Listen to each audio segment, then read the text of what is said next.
오늘 함께 나눌 말씀은 로마서 4장 13절부터 25절까지 말씀입니다. 로마서 4장 13절부터 25절까지 말씀을 우리 함께 읽도록 하겠습니다. 아브라함이나 그 후손에게 세상의 상속자가 되리라고 하신 언약은 율법으로 말미암은 것이 아니요 오직 믿음의 의로 말미암은 것이니라. 만일 율법에 속한 자들이 상속자이면 믿음은 헛것이 되고 약속은 파기되었느니라. 율법은 진노를 이루게 하나니 율법이 없는 곳에는 범법도 없느니라. 그러므로 상속자가 되는 그것이 은혜에 속하기 위하여 믿음으로 되나니 이는 그 약속을 그 모든 후손에게 굳게 하려 하심이라. 율법에 속한 자에게뿐만 아니라 아브라함의 믿음에 속한 자에게도 그러하니 아브라함은 우리 모든 사람의 조상이라. 기록된 바 내가 너를 많은 민족의 조상으로 세웠다 하심과 같으니 그가 믿은 바 하나님은 죽은 자를 살리시며 없는 것을 있는 것으로 부르시는 이시니라. 아브라함이 바랄 수 없는 중에 바라고 믿었으니 이는 내 후손이 이 같으리라 하신 말씀대로 많은 민족의 조상이 되게 하려 하심이라.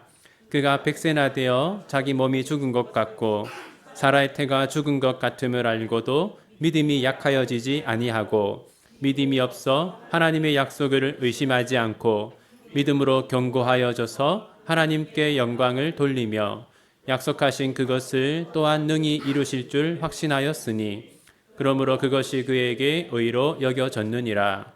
그에게 의로 여겨졌다 기록된 것은 아브라함만 위한 것이 아니요 의로 여기심을 받을 우리도 위함이니 곧 예수 우리 주를 죽은 자 가운데서 살리신 이를 믿는 자니라.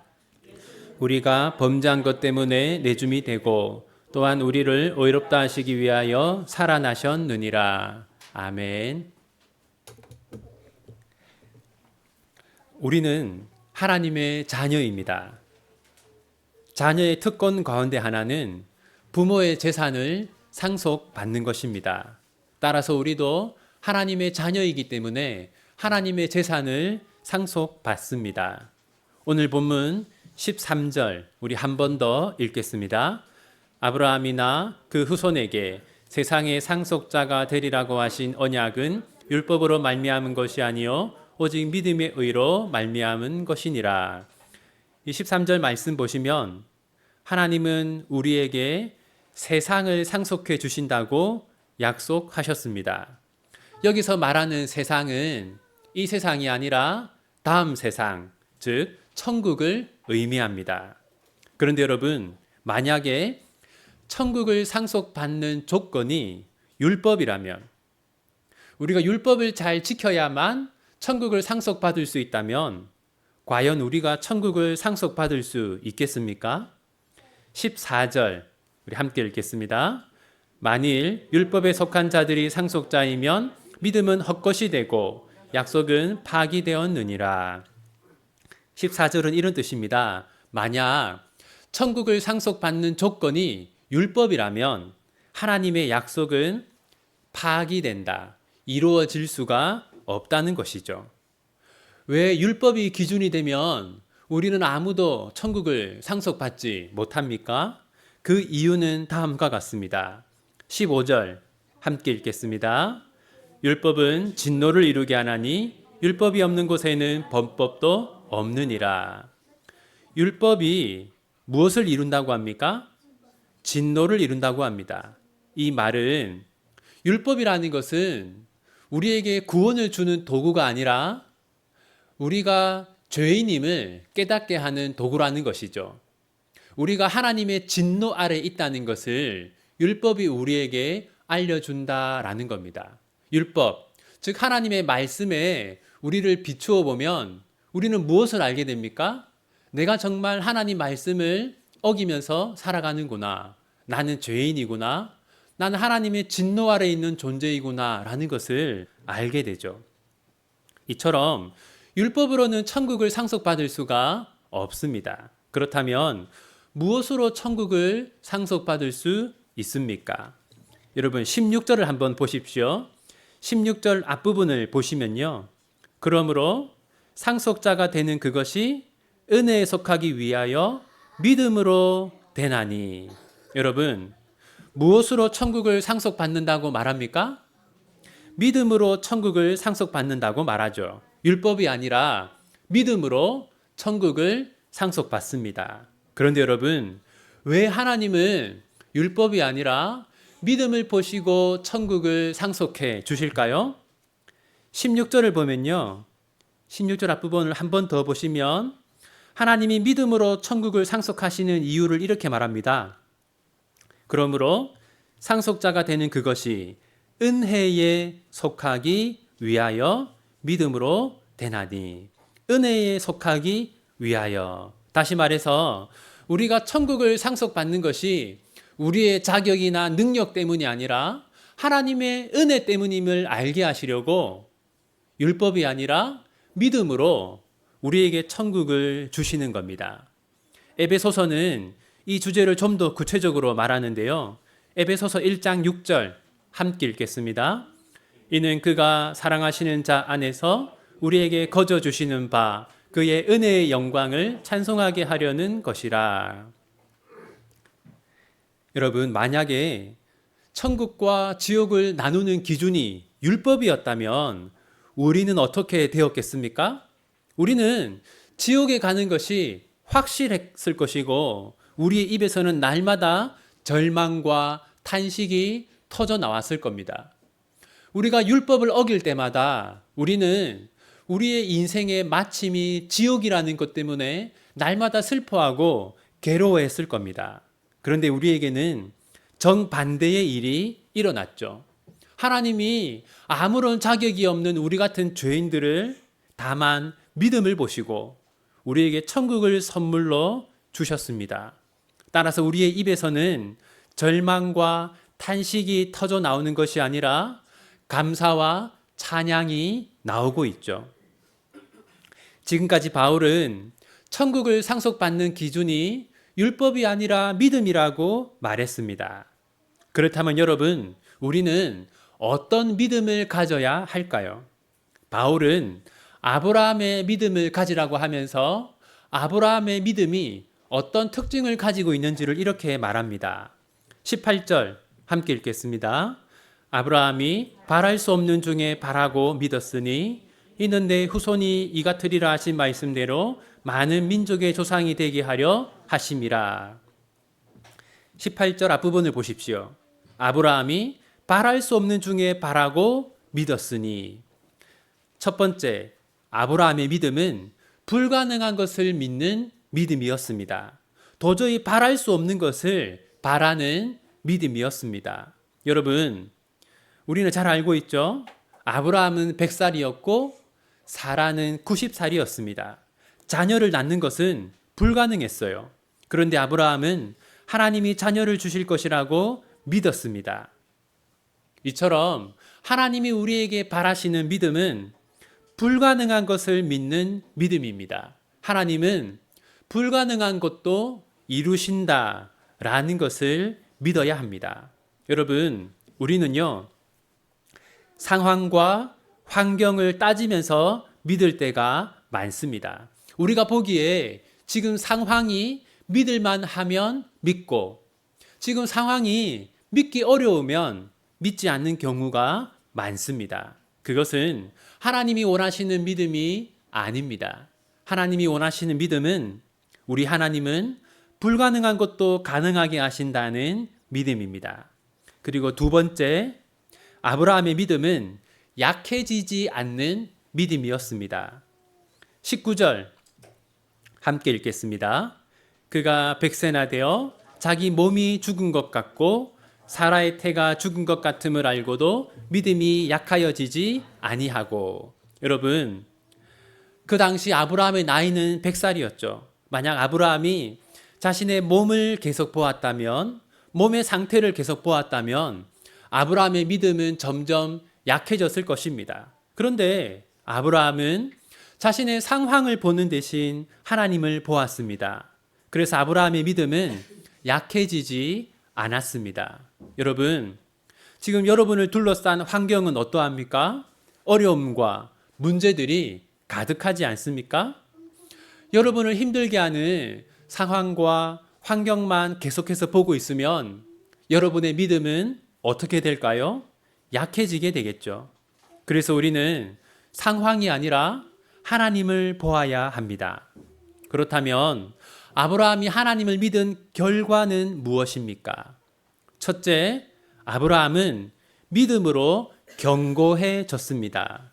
20절 함께 읽겠습니다. 믿음이 없어 하나님의 약속을 의심하지 않고 믿음으로 견고하여져서 하나님께 영광을 돌리며. 믿음으로 견고하여져서. 여러분, 믿음이라는 것은 우리를 더 강하게 만듭니다. 어떤 사람이 강한 사람인가? 하나님을 굳게 믿는 사람이 강한 사람입니다. 둘째, 아브라함의 삶이 하나님께 영광이 되었습니다. 20절 뒷부분을 한번 보십시오. 믿음으로 견고하여져서 하나님께 영광을 돌리며. 여러분, 아브라함의 나이가 100세라고 했잖아요.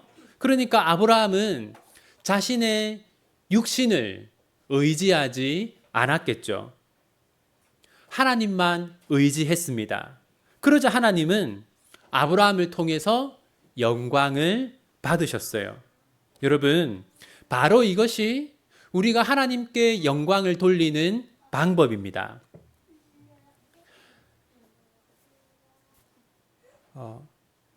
사람이 사는 세상에서 자녀가 부모에게 영광이 된다고 할 때 그것은 흔히 이런 방식입니다. 그게 뭐냐면요. 어머니, 아버지, 저는 어머니, 아버지의 도움이 전혀 필요 없습니다. 저는 실력이 있고 능력이 있고 또 가진 것도 넉넉하기 때문에 어머니, 아버지의 도움이 전혀 필요 없고 저의 힘으로 충분히 살아갈 수 있습니다. 라고 하면 부모들이 아주 기뻐하지 않겠습니까? 그런데 하나님과 우리의 부모 자녀 관계는 그렇지 않습니다. 아브라함은 자신을 전혀 의지하지 않고 하나님만 의지했을 때 하나님이 몹시 기뻐하시고 영광을 받으셨어요. 우리도 마찬가지입니다. 하나님, 저는 능력이 많아서 하나님의 도움이 필요 없습니다. 이것이 아니라 하나님, 저는 너무나 부족합니다. 저는 너무나 어렵습니다. 그래서 저는 하나님의 도움이 필요합니다. 바로 이것이 하나님께 영광이 되는 삶입니다. 지금까지 우리는 믿음으로 의롭다함을 얻는 것에 대해서 살펴보았는데 믿음에는 내용이 있어야 합니다. 그렇다면 우리가 믿어야 하는 믿음의 내용은 무엇일까요? 바울은 세 가지를 믿어야 한다고 말합니다. 24절 함께 읽겠습니다. 의로 여기심을 받을 우리도 위함이니 곧 예수 우리 주를 죽은 자 가운데서 살리신 이를 믿는 자니라. 우리가 믿어야 하는 첫 번째, 예수 우리 주를 죽은 자 가운데서 살리신. 우리는 예수님의 부활을 믿어야 합니다. 둘째, 25절 함께 읽겠습니다. 예수는 우리가 범죄한 것 때문에 내줌이 되고 또한 우리를 의롭다 하시기 위하여 살아나셨느니라. 두 번째는 예수님이 우리의 죄 때문에 죽으셨음을 믿어야 합니다. 예수는 우리가 범죄한 것 때문에 내줌이 되고, 예수님이 십자가에서 죽으신 것은 예수님의 죄가 아니라 우리의 죄 때문에 죽으신 겁니다. 세 번째는 예수님의 죽음과 부활을 통해서 우리가 의롭게 되었음을 믿어야 합니다. 25절 뒷부분을 보십시오. 또한 우리를 의롭다 하시기 위하여 살아나셨느니라. 여러분, 그래서 예수님이 죽으시고 부활하신 그 사건으로 인하여 우리는 더 이상 하나님 앞에 죄인이 아니라 의인이라는 것을 우리는 믿어야 합니다. 이제 오늘 본문의 교훈을 살펴보겠습니다. 첫 번째는 우리는 하나님의 은혜를 찬양하며 살아야 합니다. 여러분, 하나님은 율법이 아니라 믿음으로 우리를 구원하셨죠. 우리는 율법을 지켜서 천국에 가는 것이 아니라 믿음으로 천국에 갑니다. 왜 하나님이 율법이 아니라 믿음으로 우리에게 천국을 주셨습니까? 하나님의 은혜를 찬양하라고 그렇게 하신 것이죠. 여러분, 찬양이라는 것은요, 은혜를 표현하는 것을 말합니다. 그래서 우리는 노래로 은혜를 표현하기도 하고 또 교회 안에서 봉사와 섬김으로 은혜를 표현하기도 하고 이 시간 예배를 통해서 은혜를 표현하기도 하고 또 헌금을 통해서 은혜를 표현하기도 합니다. 이것이 모두 찬양이죠. 중요한 것은요, 우리는 어떤 식으로든 하나님의 은혜를 표현하면서 찬양하면서 살아가야 한다는 겁니다. 우리는 불평의 사람이 아니라 찬양의 사람이 되어야 합니다. 두 번째, 우리는 불가능한 것을 믿어야 합니다. 우리는 은연중에 하나님께도 불가능한 것이 있다, 그렇게 생각하곤 합니다. 이 문제는 하나님도 해결할 수 없을 거야. 이 질병은 하나님도 고칠 수가 없을 거야. 이 어려움은 하나님도 해결할 수가 없을 거야. 아마 여러분의 마음속에 그렇게 생각하는 것들이 한두 가지씩은 다 있을 것이라고 생각합니다. 여러분, 믿음이란 가능해 보이는 것을 믿는 것이 아닙니다. 분명히 우리가 보기에 불가능해 보이지만 그럼에도 불구하고 하나님은 하실 수 있다라고 믿는 것이 믿음입니다. 세 번째, 우리는 상황과 환경이 아니라 하나님을 보아야 합니다. 저도 마찬가지인데요. 우리는 우리의 처지를, 우리의 상황을 깊이 묵상하곤 합니다. 우리가 얼마나 어려운 처지에 있는지, 지금 우리가 겪고 있는 문제들이 얼마나 심각한 문제인지를 밤에 잠을 자지 못하면서 오래도록 생각하곤 하죠. 물론 우리가 어떤 상황에 있는지를 정확하게 아는 것도 중요합니다. 하지만 더 중요한 것은 하나님을 바라보는 것입니다. 우리는 우리의 처지를 생각하는 대신 하나님의 은혜와 하나님의 능력을 생각해야 합니다. 우리가 겪고 있는 어려움들을 밤새 뜬 눈으로 하나하나 생각할 것이 아니라 하나님의 말씀을 묵상하며 하나님이 우리에게 이루실 일들을 기대해야 합니다. 넷째, 하나님을 의지하는 것이 하나님을 영화롭게 하는 것입니다. 여러분, 하나님이 우리에게 원하시는 것은 우리가 대단한 능력자가 되어서 하나님 없이 잘 사는 것이 아닙니다. 하나님이 우리에게 원하시는 것은 우리가 하나님의 도움이 없이는 한순간도 살 수 없는 사람이 되는 것입니다. 하나님의 은혜가 없이는 아무것도 할 수 없는 사람이 되는 것입니다. 그것이야말로 하나님을 진정으로 영화롭게 하는 것입니다. 이제 말씀을 맺겠습니다.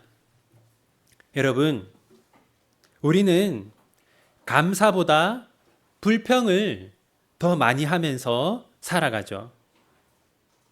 왜 우리는 감사보다 불평을 더 많이 할까요? 여러 가지 이유가 있겠지만 오늘 본문에 비추어 볼 때 그 이유는 다음과 같다고 생각합니다. 그것은 우리에게 불가능한 것은 하나님께도 불가능하다라고 생각하기 때문입니다. 우리에게 불가능한 것은 하나님께도 불가능하다고 믿기 때문에 희망이 없고 소망이 없고 나아가 하나님께 기도도 하지 않는 것이죠. 희망이 사라지고 소망이 사라지고 기도가 사라지기 때문에 우리의 삶에서 감사가 사라지고 불평이 가득하게 되는 것입니다. 사랑하는 성도 여러분, 하나님은 불가능한 것을 이루시는 분입니다. 하나님은 백세의 아브라함에게 자녀를 주신 분이고 하늘의 별처럼 많은 후손들을 아브라함에게 주신 분입니다. 그러므로 나에게는 불가능하지만 하나님께는 가능하다라는 믿음을 가지고 살아가시기 바랍니다. 여러분이 겪고 있는 그 어려움들 때문에 날마다 절망하기보다는 하나님께서 여러분에게 베풀어 주실 은혜를 바라보며 희망과 소망을 가지고 살아가시기를 바랍니다. 믿음으로 기도하는 자에게 하나님은 반드시 그 믿음에 응답하신다고 약속하셨으니 믿음을 가지고 기도하시기 바랍니다. 그러면 여러분이 서 있는 그 절망의 자리가 희망의 자리로 변할 것입니다. 고통의 삶에서 소망의 삶으로 변할 것입니다. 하나님께서 행하시는 기적이 여러분의 삶에 가득하게 될 것입니다. 그런 은혜가 여러분 모두에게 풍성하기를 바랍니다.